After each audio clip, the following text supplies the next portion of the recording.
And welcome. This is Strong and Sassy on your Superstation Joy 99.7 FM. First of all, let me apologize for the late start, but we're here now, so all is good. My name is Animwaa Anim-Addo, and thank you so much for being here, for choosing to listen to us. We always appreciate you. Absolutely. So, tonight, we're going to be having a bit of a serious conversation, and I'm sure that, you've been following the really tragic story of, our eight men who died a couple of weeks ago. And, you've been watching the news. You probably watched the funeral, heard the tributes and all of that. And the thing about us is we don't like to talk about death, but death is inevitable. At some point in your life, you will lose someone you love. So tonight's show is not about death, but it's about grieving. Because we've watched these beautiful, courageous, strong women, stand and read tributes, and you can almost see their hearts breaking, in their eyes. And well, the team and I have been wondering, how do they do it? How are they finding the strength? And so, for everybody out there who is grieving someone that they've lost, tonight's show is dedicated to you. We wanted to talk about grieving well, grieving so you can heal, and also, really importantly, us who are not grieving and how we support those who are grieving. There's been a lot of criticism about how some media outlets have handled the story, have sensationalized some of the things that have happened. And, just the general commentary, the comments, and as a society, how do we really, empathize or stand with people who are grieving in a way that is actually helpful? Because sometimes you want to help someone, but it takes more than just wanting. You know what I mean? Sometimes it actually takes knowing how to. So that's the conversation we're going to have tonight. And I have two beautiful guests who'll be doing this with me tonight. First of all, there's Dr. Evelyn Owusu-Roberts. She's a licensed clinical psychologist. And I think I can call Doc a regular now because she's been here so much. So thank you so much, Doc, for joining us. Doc is joining us on Thank you for Zoom. having me. Oh, hello there. How are you? I'm good. How are you? I'm good too. Awesome. Thank you so much for joining us. Thank you for having me. And then on Strong and Sassy for the first time is Jahara Mavis Osman. She's a CEO for Premier Rehabilitation Center. Hello, Jahara. Thank you so Hi. much for Hi. being here. Thank you for having me. Okay, so let's get straight into it. Doc, let me start with you, right? So, can you just walk us through or talk us through what it's like, those first initial weeks of losing someone you love? Talk us through the emotions, the thoughts, the mindset, and just, paint us a picture of what that's like. I think when it comes to grief and losing someone, the emotions really diverse. The pain, sometimes the pain, sometimes the thoughts, the I wish I could have, the could I have done anything, the guilt, it's basically an emotional roller coaster that people tend to go through when they lose someone that they love. And the grief and the pain, one way that it can be described is that sometimes it comes in waves, so you have this surging of the emotions, you are Yeah. able to calm down, and then it revives itself again. It can be a really difficult time. So that's what the first few weeks is like. Yes, Okay. yes, So there's a lot of numbing almost at a certain level.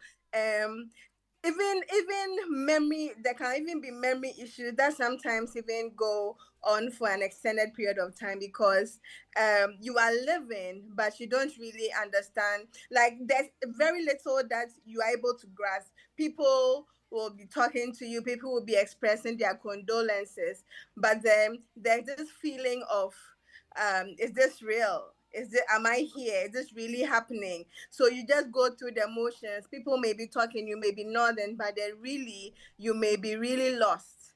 So sometimes even after a funeral, there might be only glimpses, of things that someone can remember from a funeral. Yeah. Someone can say, "Oh, we spoke during the funeral," and they may say, "I can't remember that we spoke. I can't remember Oh that wow. you were there."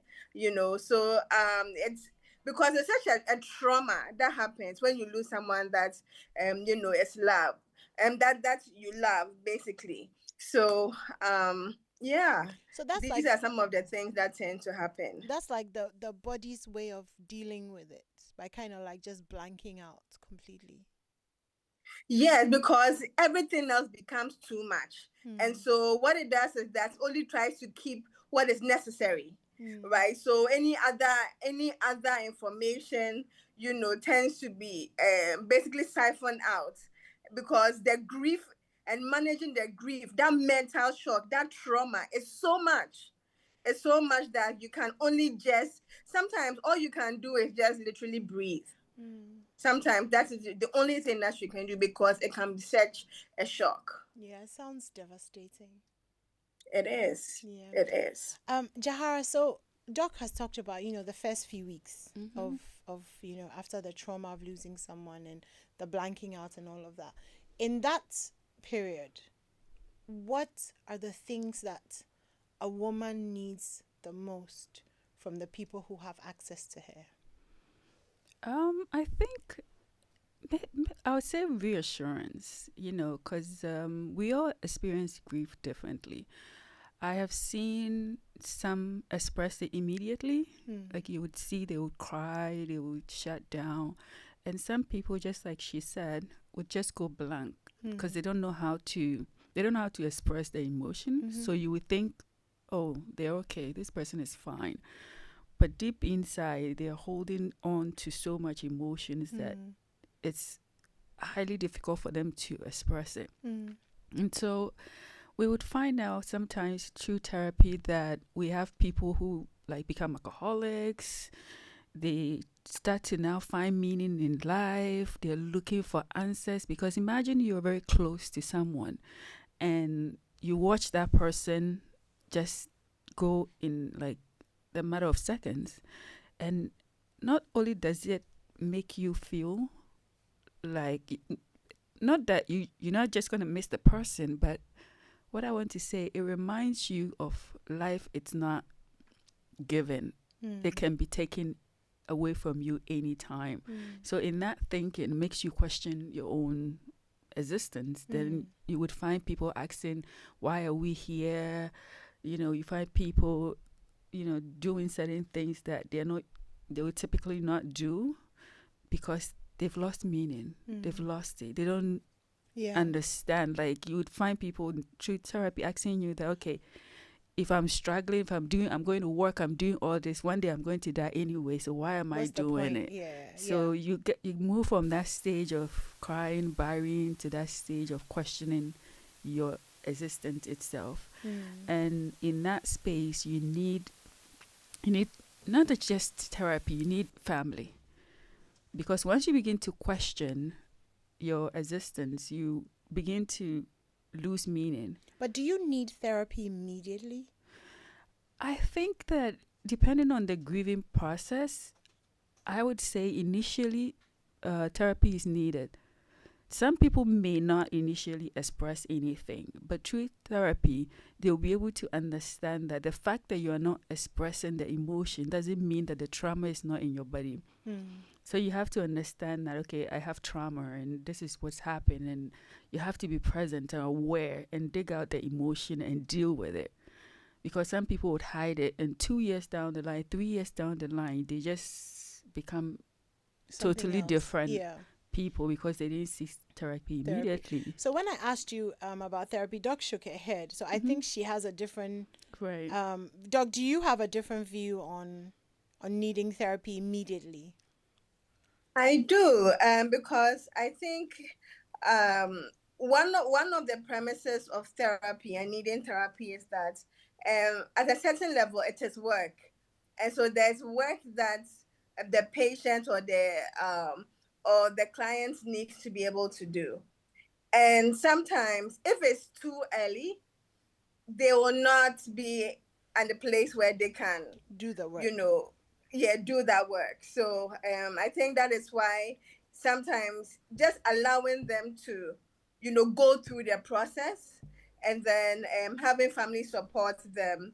I think we can call that a first aid almost. And then if um, over time we see that they are not grieving well, or it's becoming maladaptive, or it is triggering, like she said, maybe some substance use, or it's triggering even some depression, then we can come in to say we need to try to do something about this. Okay, I think Jahara meant the same thing, because she also said some people, depending on the loss, or depending on what the grieving situation is, Right. you're either able to dive in immediately, or you might just need some time to. Yeah, some people like express emotions immediately, and some people hold it back. And sometimes in the beginning, some people need somebody to talk to. Yeah, That's when okay. they're asking the why.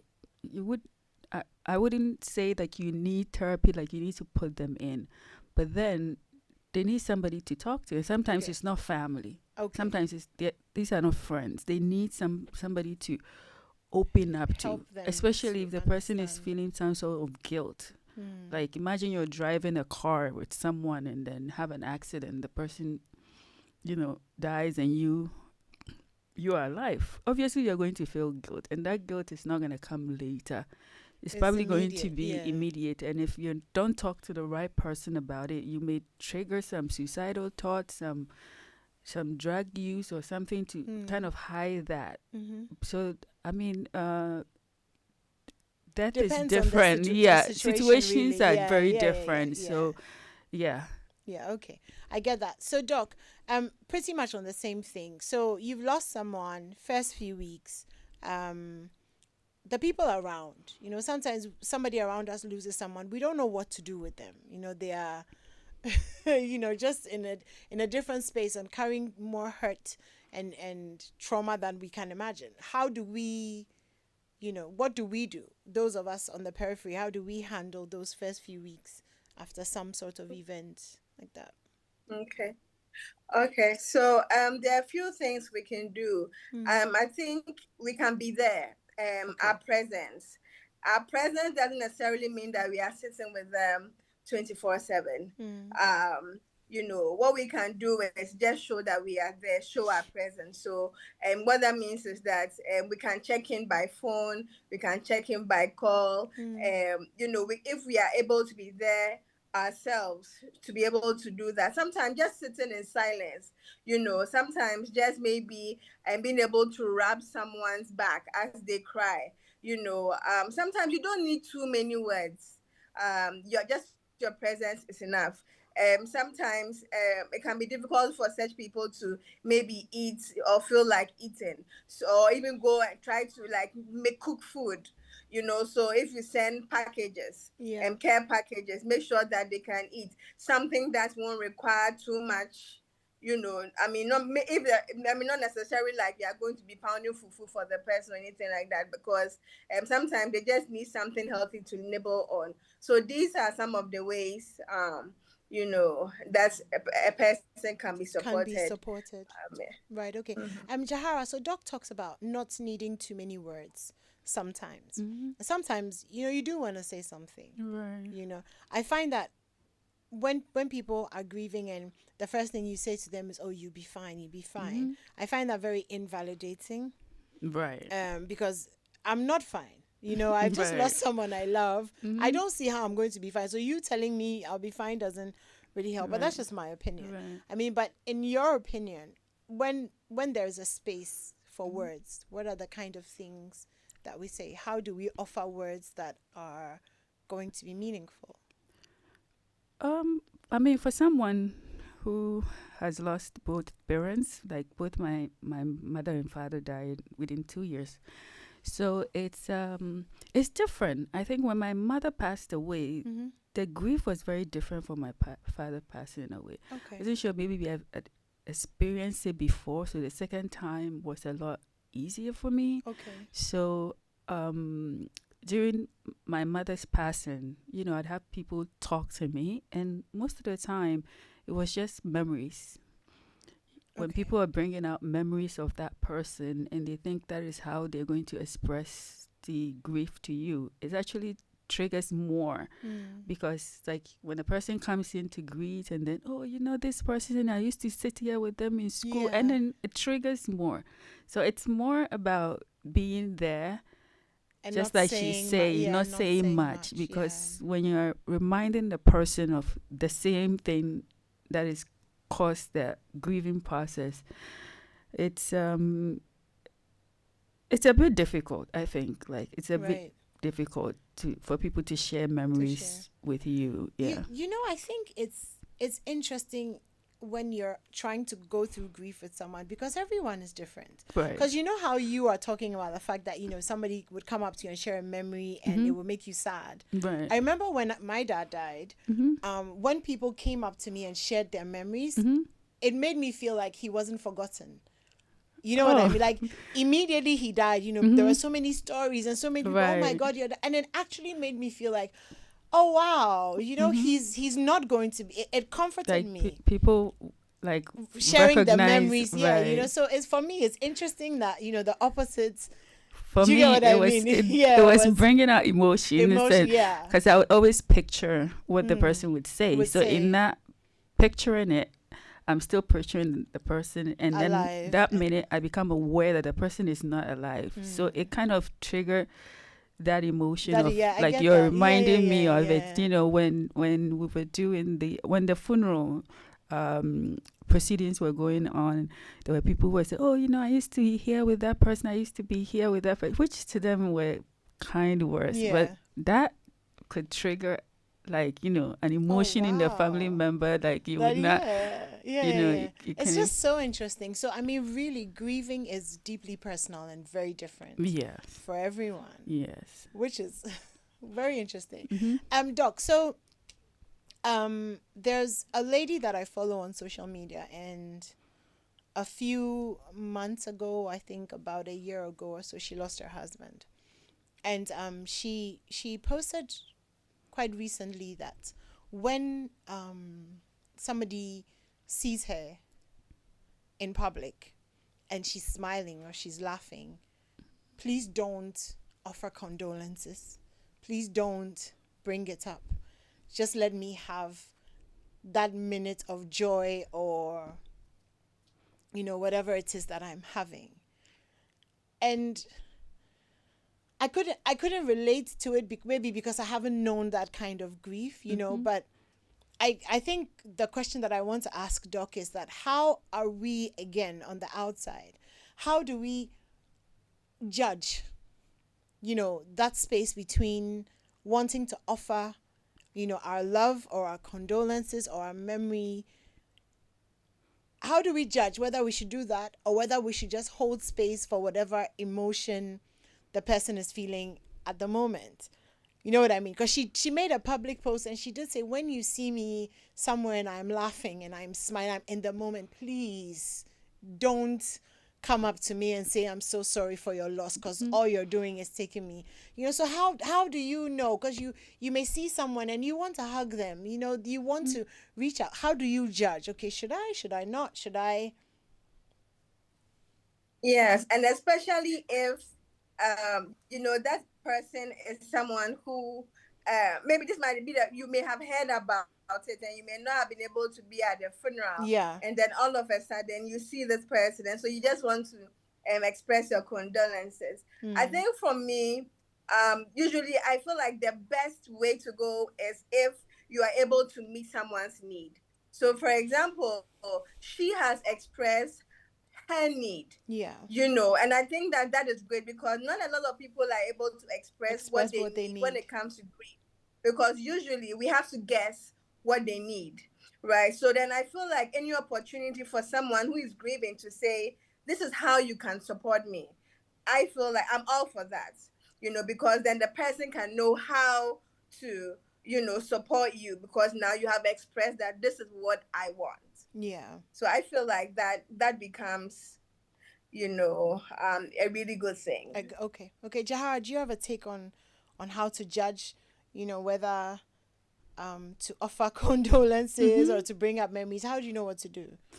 I mean, there there have been situations where I have seen someone grieving and then I pull back, Mm-hmm. just giving them time, not because I don't care, but I want them to know I'm there. But then I don't want them to feel like, sometimes I felt like that with my mom. And, thanks to all the people who reached out and everything. But at some point, it became like everybody was being pity for me. And I didn't Okay. like that. Okay. So for me, it wasn't about not checking on me, but feeling that feeling of like you're feeling pity for me, you're feeling sorry for me Yeah, I became get that. Yeah. overwhelming. Yeah. And everybody's doing this on a different note. So they don't realize how collectively, It's a how many lot. people are sending you messages and like even like you feel guilty for not even responding because you're already in that Swamped. space Yeah, already. yeah. So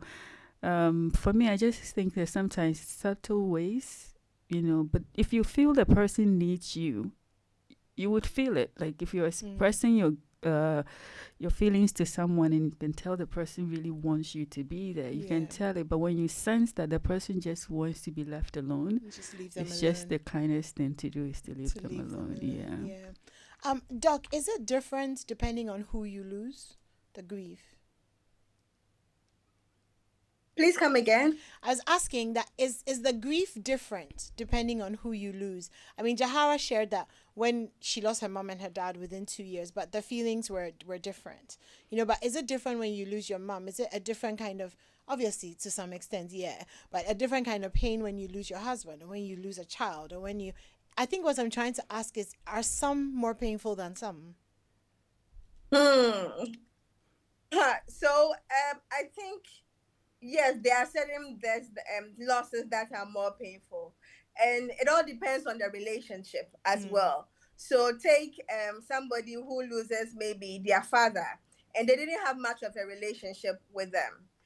Maybe the father didn't even look after that person. So then when we are looking at that kind of relationship, or let's say the father was even like an abusive father, this kind of loss doesn't tend to be as deep as maybe someone that you really had a close loving relationship with. So I think those things tend to happen, and I think it really is also different, when you look at the individual too as well. Okay. So for example, sometimes if you have had a loss before, the second time it happens, you tend to be used to it. It's really interesting seeing old people at funerals. Like once you observe them, Mm. because it's like they've been to their funerals over and over and over again, and Yeah. sometimes it's like, oh, they're just this acceptance of this is what happens with life. We Mm. live, and then we die, Yeah. and so yeah, it can really be a Be unique different depending experience. on But who. then back to your previous question too, I was also thinking about the whole idea of emotional intelligence. Okay. It does require a bit of emotional intelligence to know what someone might need and might not need. Being able to read their non-verbals, all of these things can help you know how to be there for somebody who is grieving, and to kind of take a cue to see what they would appreciate from you and what they might not appreciate from you. Yeah. Okay. Okay. So I think we focused a lot on how to support somebody who's grieving. So now let's talk about the people who are actually grieving. So again, let me start with you, Doc. And we've kind of touched on when to start therapy, and all of that, depending on the kind of loss that is presented with. But what is the process? I would say what are the timelines, but I know we can't really put timelines to grieving. But what are the, I don't know, clinically acceptable timelines within which you should expect some sort of emotional movement? So maybe within 3 months, how should the person be feeling? How should they be acting? 6 months, 12 years?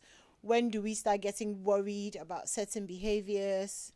That's like 10 questions in one. I know, I'm really sorry. But we can take it one at a time. And of course, Jahara, if at any point in time you Hmm. you can interject. as well. So, Doc, just walk us through that. Okay. So I think as psychologists, one of the things we tend to want to focus on is the whole idea of how you are functioning Okay. after the grief. So that becomes more of a marker than time. Of course, if so we look at that and we look at time too. So we want to look at your functioning. So there has been a loss. Maybe it's now 6 months, it's now a year past the loss. Are you still able to function? Are you still able to go to work? Are you able to eat? Are you able to do the things that you need to do? Or are you basically in a catatonic state? Are you losing your job? Are you losing your identity, who you are? Yeah. If you have kids you have to look after, are you neglecting them? Are you now incapable of taking care of your children if you have to take care of your children? So we look at how you are functioning. We Doc, can I want ask to you a know. question? Sorry to interrupt. Just want to ask you a It's question on okay. what you're saying. So, I mean, for example, if you suddenly lose your husband, right? You have a picture in your mind of what your life is going to look like, right? Husband, kids, 5-year plan, 10-year plan, 20-year plan. Now suddenly this man is dead. I mean, is it not reasonable that I would lose my identity? Like, I don't know who I am because suddenly the whole plan has changed. So again, what are the reasonable, because you talk about, okay, is the person functioning or are they in a catatonic state? So question is, how long are they allowed to be in a catatonic state? Because obviously, they do need some, because now I have to figure out my whole life all over again. You know what I mean? So I mean, when you're giving us the examples, if you could also give us the reasonable timelines within which we don't need to worry about somebody being depressed or somebody not wanting to bath or eat or any of that. Yeah. So I mean, this is also something that we are still kind of researching on. Okay. To be honest. So it's really something that you have to take on a case by case basis, right? So for adults, sometimes we look at a year. So a year, but then we are also looking not just at the length of time, we are looking at the level of functioning and how severe the level of functioning has fallen. Okay. Right. So it's one thing if maybe you haven't bathed for a week or 2 weeks, but if it gets to the stage where you are basically in a catatonic state, which is you are just basically just in bed. You are not eating, you are not, like, it's like almost like you are in a coma, basically. So there we need a little bit of help, we need a little bit of support, and when it comes to that level, because then that's really significant. Okay. When you are looking at your functioning. Because there's sometimes, here's the thing, when it comes to some of the other mental health conditions that we have, stress can trigger a condition that you already have, which may be dormant, which you may have already been recovering from. Okay. Right. So what that means is that something like a loss, grief, if you have schizophrenia, have the tendency to have schizophrenia, for example, which is a psychotic disorder, right? And part of having a psychotic disorder, there is a symptom of catatonia, right? So then we need to be able to make sure that this is grief and this is not a triggering of a psychotic disorder now, a severe psychotic disorder now, or this is grief and this is not now getting into depression, because a severe state of depression too can also lead to. So it's really looking at being able to decipher what is going on, and by assessing, okay, this grief is this grief that we can, given the situation, because we always need to know context. Context is important, right? So we take it on a case by case basis. We look at your function, we look at the duration, we look at history, right? We look at your coping, and then we can then look at, okay, we'll allow this to continue, or we need to start doing something differently right now. Okay. So Jahara, did you experience any of this? When you lost your parents, was there a period when you couldn't do anything? Well, just like I said before, I think we all express emotions and grief in different ways. And especially for as women, women tend to be more emotional. So you would see in women rather than men holding in a lot. But I would say that there is just like Dr. Evelyn said, there is something about functioning when a person is going through like maybe some mental health issues. Some people can just get up in the morning, shower, go to work, come back. You would think everything is fine. So one day, something, they just commit suicide or do something, and then you wonder, you ask yourself, everybody's like, this person, it's Seems fine. so fine. I saw her yesterday. She was doing well. There's nothing wrong. So sometimes I always say when we are dealing with people, like talking, like for me, when if I have a, since I went through it, if I have a friend who's had a loss, the first thing I tell them is, do you want to talk? Do you want to talk about it? Do you want to talk about it? Because there are some things that they don't know how to talk about, and it may be the grief is triggering some kind of guilt, in them. Or imagine like, a parent losing a child, Yeah. They'll feel guilty, not because they did something to the child, but it's like, why am I alive and this younger Child, person has to go? yeah. Unlike, let's say your parent or your mother is like Who's 90 really years old. old Yeah, and she dies because yeah. now you've accepted that, she can. So I think that it's different. Just like I said before, I felt two Differently different about, kinds of grief, and the first time was very difficult, but the second time was a lot easier, and I was functioning. I was going to work. I'm still going to work. I come back because I have responsibilities, so I don't have like the luxury of just shutting down. But then the shutting down can be trapped in the body, like a trauma that you're not willing to express. So this is when a person can just like, be going around and not knowing what is causing their emotions. Like, at some point you just get angry. Like, you just, someone does something very small, you get so upset, and then you finish and you sit there and ask yourself, why did I get so angry? But the thing is, you are not identifying what is causing your anger, because you've tried to like shut it down and pretend it doesn't exist because you don't want to deal with it. But your body is going to deal with it in some way when you're not even aware of it. So I think, just a person functioning after, going through a loss, it's not like guarantee that, the person is fine. Sometimes they need somebody to dig out what's actually going on. Yeah. Okay. Yeah. All right, that makes sense. Doc, so do you want to continue? Do you remember the questions? There were so many. I'm hoping you remember them because I don't. I just know I've asked you a lot of questions. Right.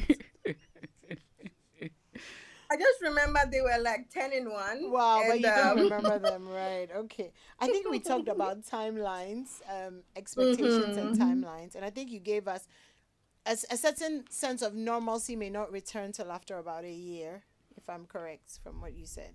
But also that there's still some research going on, so we don't really know. And it's difficult to yes, put numbers on.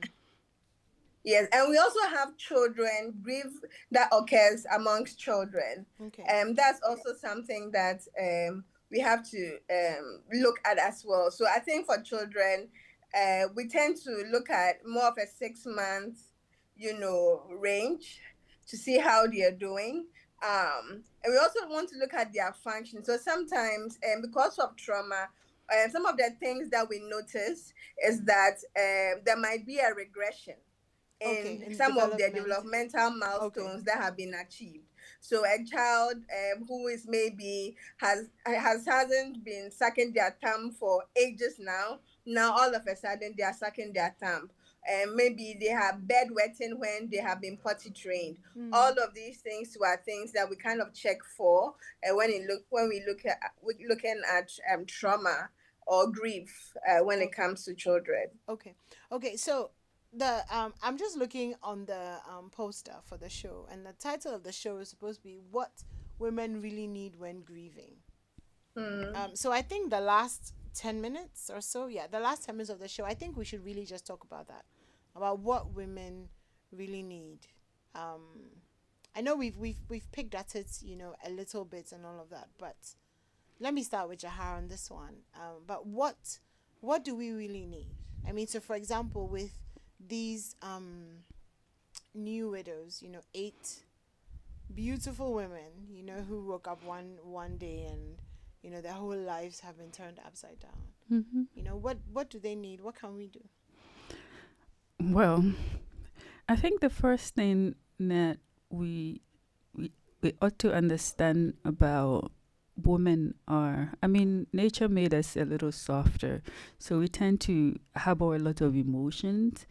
And imagine like you're going through this emotion, and then you have to deal with your children too, because if the widow is grieving, not only is she crying because she lost her husband, but But now yeah, she has to grieve for the children too, who because have lost now their she would, father. Yeah. it's difficult for her to even understand what the child is experiencing. Some children would just be numb, some would not talk, even to a point where if you are the parent and you feel yourself struggling so much, you ask yourself, what would the child go through? Mm.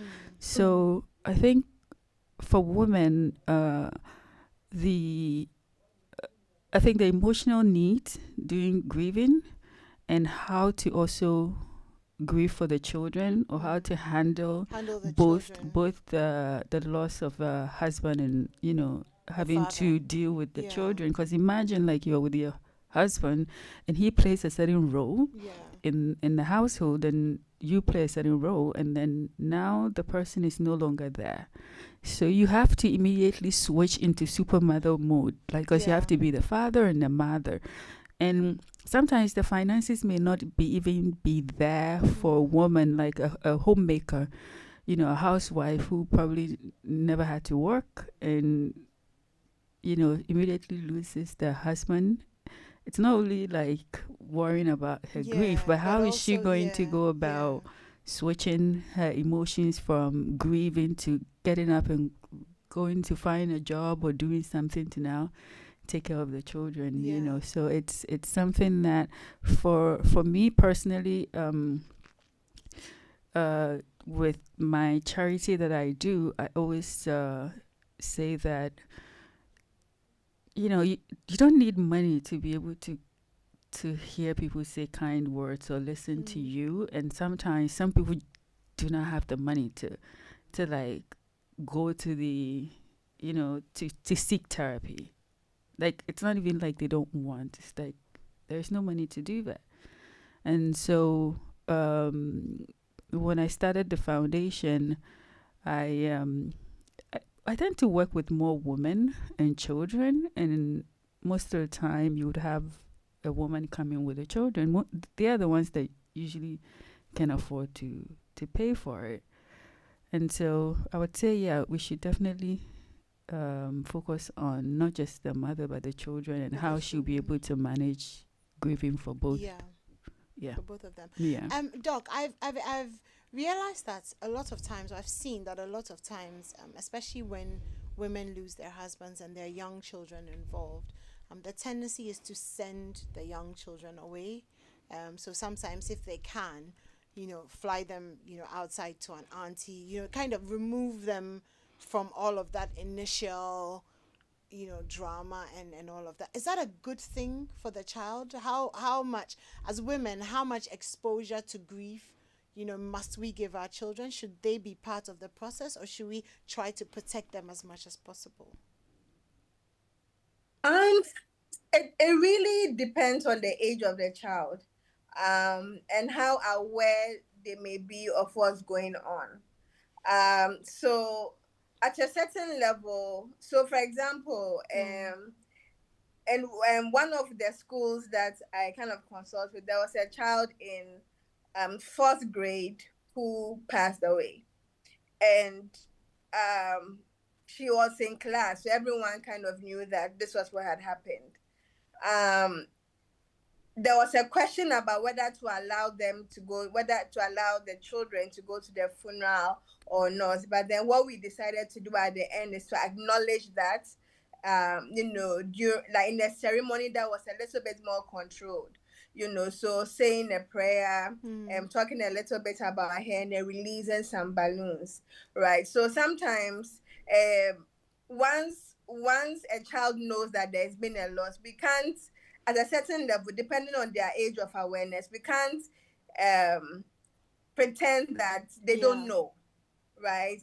What we can do is try to help them how to facilitate the grieving process and the understanding of loss, right? So that it doesn't become something overly traumatizing, So there's the way we need to facilitate that.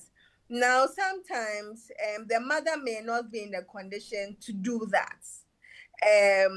But we may have to look at wherever it is that the child is sent to, they should be able to facilitate that, right? And not make it seem like, well, it's a new life now, nothing has happened, especially if they are aware, because with children, depending on their age, you will not necessarily see the grief, expressed through their emotion. They may not be emotionally intelligent enough to be able to express, but you will see it in their behavior. You will see that there are some behavioral changes, and that's what must also be looked out for as well. So I will say that attend to the grief. If a mother is not in the state where she can do that, then whoever the child is sent to must just be on the lookout to see what they may be able to do to also support the child through the grief, because the child will be grieving. Right. Okay.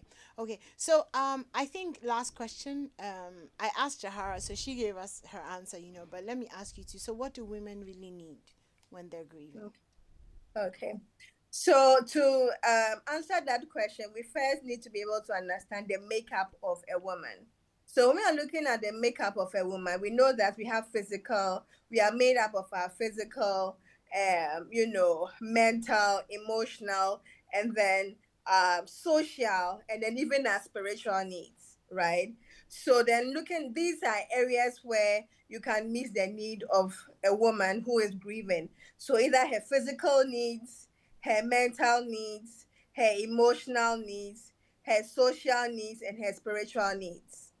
Right. So whoever you feel you can meet a need, I think that is going to be something that will be helpful. If you're able to meet all of it, then it's great. But if you're able to meet some of it, that's also something that would be important. But first of all, let's understand the different aspects or the different opportunities that we have to be able to meet the need of a woman who is going through a period of loss. Wow, it sounds like a lot, right? I guess if you really want to be helpful, then it's not really about saying, "Oh, I'm sorry." It actually takes a lot more. It actually takes a lot more. Okay, so Jahara, last thing for you, because our time is up. Okay. You've lost your parents, so pain and grief. What was the thing that helped you the most in the whole process? What are some of the things that helped you to heal, to feel like yourself again, to find joy, and just be able to continue to strive forward? I think for someone who is in the mental space and mental health, I kind of took notice of my behaviors, but I didn't want to force to stop anything. If I was going to cry, I would cry. If I was going to have to take time off, I did. But what I focused more of being aware of the emotion rather than trying to stop it. So then with time, I became aware of, okay, this is what it is, but this is not you're feeling this emotion, but this emotion is not present. So sometimes I tell myself, okay, if I feel sad, my mom is no longer here.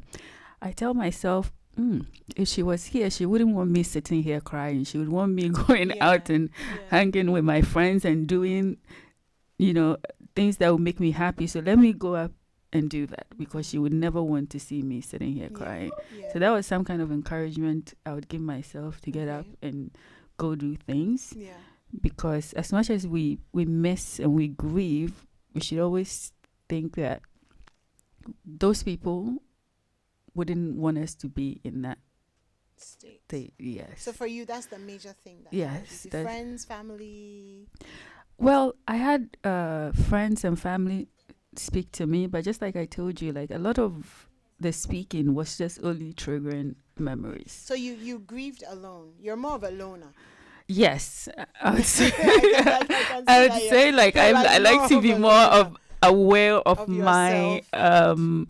yes, because imagine like a few of my friends were like, Jahara, why didn't you invite us to the funeral? And in my head, I'm like, yeah, you're only coming to say sorry. It's not gonna bring her back. Wow. So I mean, that's why initially I said we all grieve differently. So Yes. once you are aware of what the person needs, then you can provide it. But yeah. sometimes the stories become too sorry. Too much, I think you're different. Yeah, you're just very, very different. Thank you so much for being here. Thank you for so having much me. for coming.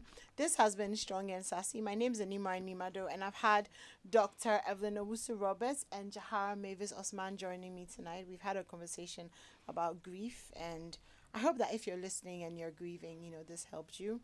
And if you're listening and there's someone close to you who's grieving, you kind of know how to support them a bit better. That's what we've tried to do tonight. So thank you so much for staying tuned in. Thank you to the team for all of the support. Anita, Maribel, Oliver. We're handing over to the news team for the 8 o'clock news. But we'll be back next week, Wednesday, God willing. So you stay safe out there and see ya.